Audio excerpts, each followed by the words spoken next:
Hey there, it's Tom here from the Run Testers with Nick, also from the Run Testers. Also from the Run Testers, as you probably know. We are going to do a versus video today. So the two shoes that we've picked are the Brooks Glycerin 20 and the On Cloudmonster. Exciting. Let's take a look.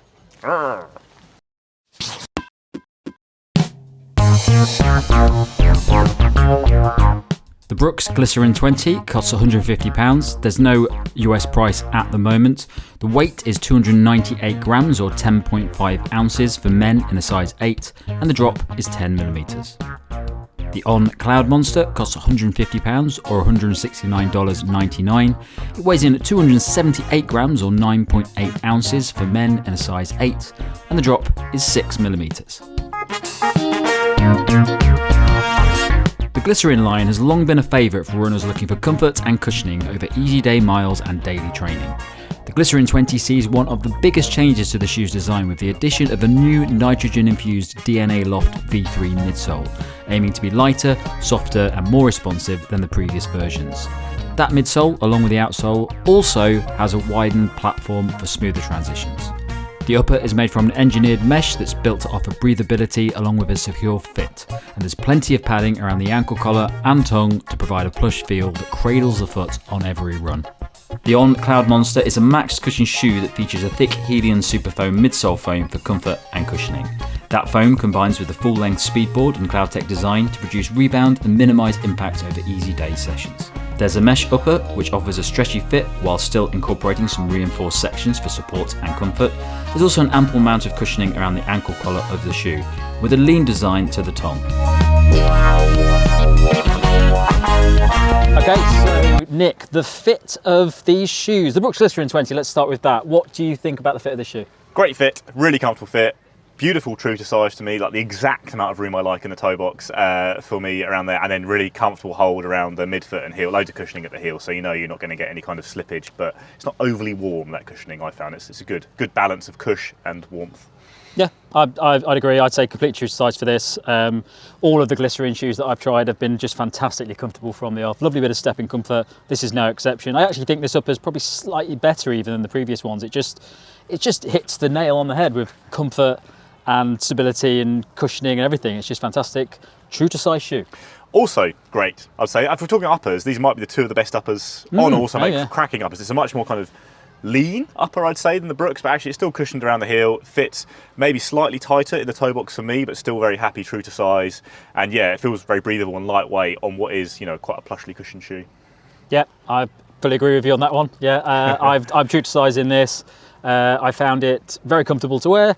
And yeah, no issues at all. Although what I would say is I prefer the more cushioned tongue on the Glycerin 20. I'm not too keen on the tongue on that one. Yeah, there's a shaved bit of weight there, but if you go for a max cushion shoe, you might as well have a big plump tongue, I think. Yeah, I agree. Run testing. Okay, let's talk about what it was like to run in these shoes. Let's go with the Glycerin 20 first, Nick. What do you think about it? Love it. Love the Glycerin. Have loved the Glycerin for many years. Like Tom, big fan of the big cushy Glycerin. It's a great, easy option. Always has been. It's a big, heavy shoe and built for cushioning, so it feels like you're invincible on the kind of easy runs, but it doesn't always have much versatility.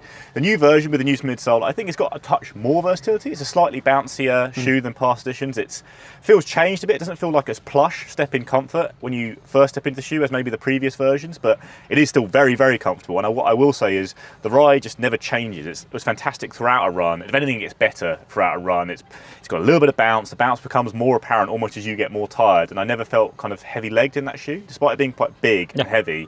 End of runs, I still felt like it was helping me rather than feeling like a bit of a cushioned weight on my foot. It was always great. Yeah, I think there's something about that nitrogen-infused midsole where it sort of it stores a bit of the energy and gives you it back, doesn't it? Yeah. It's a little bit firmer, but it's not just firm. It's giving you a little bit of responsiveness back over that run. I've raced in the Brooks Glycerin 20 over a 11.7 mile race. Big one, the big distance. Yeah. Is that PB for that distance? Yes, it's definitely a PB for that distance. Until I do it again next year, when if they keep the course the same. But I did a race in it. I really didn't enjoy it to begin with because I always run in a Bayfly or something. So starting a race wearing these is a bit of a shock to the system.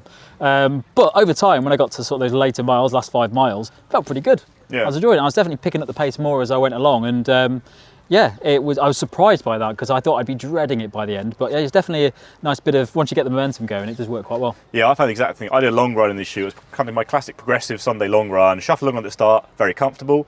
And then by the end, I always just try and tick up to pace based on feel. And, look down, I was logging more or less my marathon, basically kind of 330, 340s a K, very comfortable in this shoe, and it was bouncing back, and the feel kind of changed. It did feel a bit more daily trainery, and we used the Brooks Aurora BL last year, which obviously had this foam for the first time, but that was a much more stripped back light shoe, and that felt much more like an all-rounder daily trainer. But with the big outsole they put on this and the extra foam, it feels much more cushioned. There's an easy day option that's going to last a good long time. So don't necessarily expect explosive feel, but it certainly has got a bit of pop in it towards the end of runs, definitely. I don't think many people watching this will be expecting an explosive feel from the Brooks Glycerin 20. But yeah, well, okay, that's enough on the Glycerin 20. Let's move on to the On Cloudmonster. So this is for a max cushion shoe, this is very light. It comes in well under 300 grams in my size, and it has got a bit more of a stripped back feel. And On in general have always had firmer feels to their shoes. That's always been the case. So this is the softest On to date I think I've tested, but it's still not an all-out cushy shoe. I'd say neither of these for a max cushion shoe feel like you're stepping on into a big pile of pillowy softness like there's Nike Invincible or even Nova Blast, something like that. Their shoes are a bit of response to them, a bit of firmness, which helps with stability, and that's definitely the case with the On. I still don't think it's the most versatile shoe in the world, but it is a comfortable and protective shoe to use for easy runs. Exactly the same as the Brooks in that if you're going on progression runs and slowly ticking through your pace, eating up your miles, works really well for that.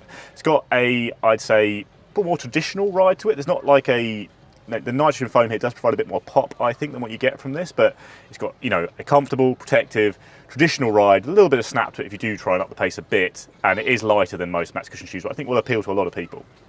Yeah, I'm not nowhere near as big a fan of the Cloudmonster as I am the Glycerin 20, but I do think it's a solid, enjoyable shoe to run in. I do like the Helion foam that you get in On shoes. This is the same foam. They've not changed it for this. They've just put more of it in there. Yeah. And a lot of brands do that, and sometimes it doesn't make a difference. But with this, because of the way that it's designed, I think you do notice a difference. Same foam, but just because there's more of it, it does feel a little bit bouncier. It does feel like there's a little bit more to the shoe than what you normally get of an On shoe. So it's definitely, I think, hitting a market that On probably hasn't hit before. Yeah. With this shoe, and so I think it's a good, comfortable, solid trainer. A lot of people love the design of this. I think it's obviously quite an eye-catching design. Yeah. People like those On designs. It's a nice opportunity for them to get a shoe that is more designed for those slow, comfortable cushion miles. But yeah, I think overall it's a solid shoe. I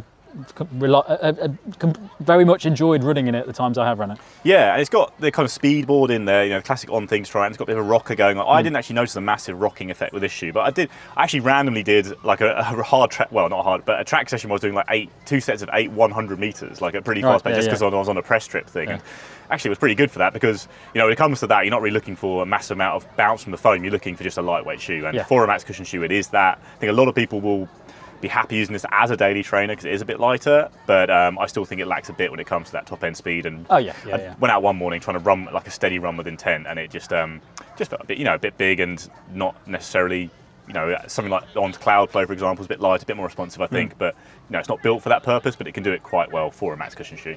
Okay. Right, let's hit the verdict, Nick. What do you think about these two shoes? Which would you go for? So I think my personal pick would be the Glycerin. I think looking at these two shoes, both of these for me would have to fit into rotation as an easy day option really, and do a little bit of general training in them. And for that, Brooks is the more comfortable. I think on long runs in particular, I just love the way it feels. And I love every run. I feel like if I'm doing high mileage, it's probably the shoe I go for over almost everything, just because it is so comfortable towards the end of runs. I think if a lot of people are looking at a one shoe to use for everything, if you're someone maybe starting out and running, you're running more for health, this is probably slightly more versatile. You can use it for a bit more stuff. Also, maybe you'd be happier walking around town in it. It's quite a good option across all those fronts. But yeah, for me, to fit in my rotation, it would be the Glycerin. How about you, Tom? I'm fully Glycerin 20 for me, as you'd probably guess from the time I talk about the Glycerin range. Although it's not my favourite cushion shoe at the moment. That's still the New Balance More V3. Yeah, let's talk about the More V3 again. But I would say that I think On has done a good job in... On obviously is all very focused on lifestyle, and they're always trying to shoes sort of balance between lifestyle and performance. Yeah. They don't often get it right, or they don't always get it right. I think this is an example where they're sort of getting it right. I think this is a good running shoe, but also It sort of ticks those boxes for lifestyle as well. So it's a nice, in terms of all-rounders, it may be not the best all-rounder running shoe, but if you want it for general wear and running, it's a very good option, and it's probably quite cost effective if you think about that. I would never wear the Brooks Glycerin 20 with anything other than my running kit. Yeah, it's comfortable enough. Yeah. I think with all this is definitely opens up a new market for them, because actually when we spoke to some like On athletes, they talk about, you know, obviously their performance shoes they're using a lot of the time, but for every normal run they go, the first thing they say is the Monster, because it's the first time I think On's had a really genuinely easy day shoe that's very easy. Like I never really loved doing easy stuff in other On shoes just because they are a bit too firm for my taste, and that's the case for a lot of people. Some people love that firmness, and I think what is good about this shoe is if you are someone who loves the firmness of On shoes, you've still got that feeling here, but if you're someone who wants a little bit to take the edge off it, it's also doing that. So it is opening up a new area for them, and yeah, like I say, it's a nice looking shoe. I'm not a huge match cushion user anyway. Like I still quite like a fairly stripped back cushion day shoe. Like I, tend to use a daily training for easy runs rather than a all-out one. But yeah, if I am going all-out easy, then yeah, it's probably the Brooks for me. Excellent. Well, thanks a lot for watching. Don't forget to click that like button and subscribe and all things of that nature. And there's loads of other stuff on the channel, including reviews of both of these shoes, multi-test reviews. Yeah. And loads of other cushion shoes. So if these aren't floating your boat, you can find some other ones on the channel. So is that it? That'll do, I think. All right, catch you guys later. See you later.